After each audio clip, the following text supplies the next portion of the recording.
Prodigy is one of the new Star Trek, kind of IPs or whatever you want to call it.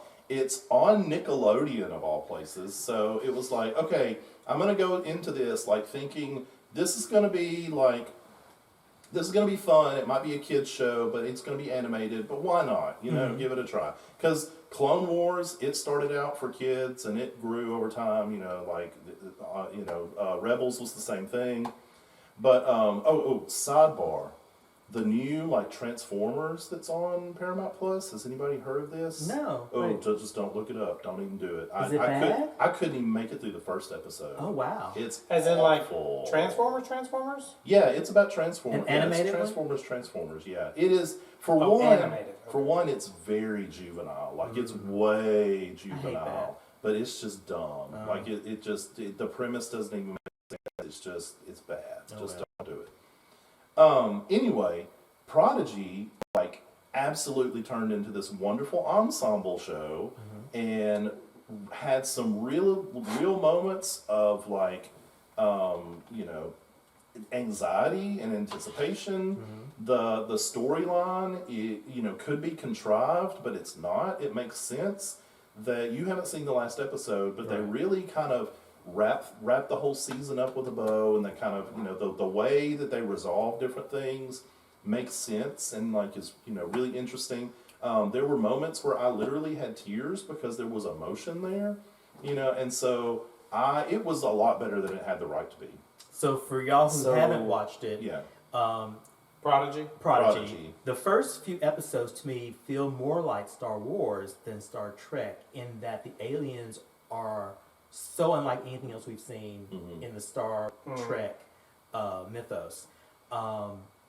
They're also somewhere in the Delta Quadrant, and it's just a completely new story, and the way it ties it into the current Star Trek shows is that there's a ship with a hologram on it that is Captain Janeway as the hologram, and she helps this kind of ragtag crew of kids that are the protagonists of the story until eventually they run into the real Janeway, who's now like an admiral or something.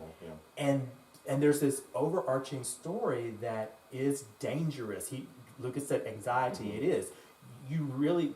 They're trying to solve a big problem, and they keep doing some very smart things and still running into obstacles that they can't overcome.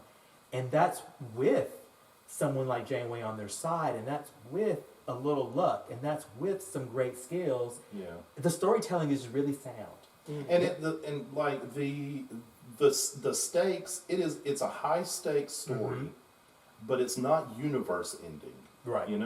I mean, it's high stakes. It's high stakes. But yeah. And it has heart and emotion. Yeah. And it feels like a motion picture. Like the final two episodes, which he's seen the final, I'm one behind. Yeah. But it was a cliffhanger, and I was just like, how? Yeah, how they can how they can wrap this over? Up. No. The first season is over now. The season finale came out today.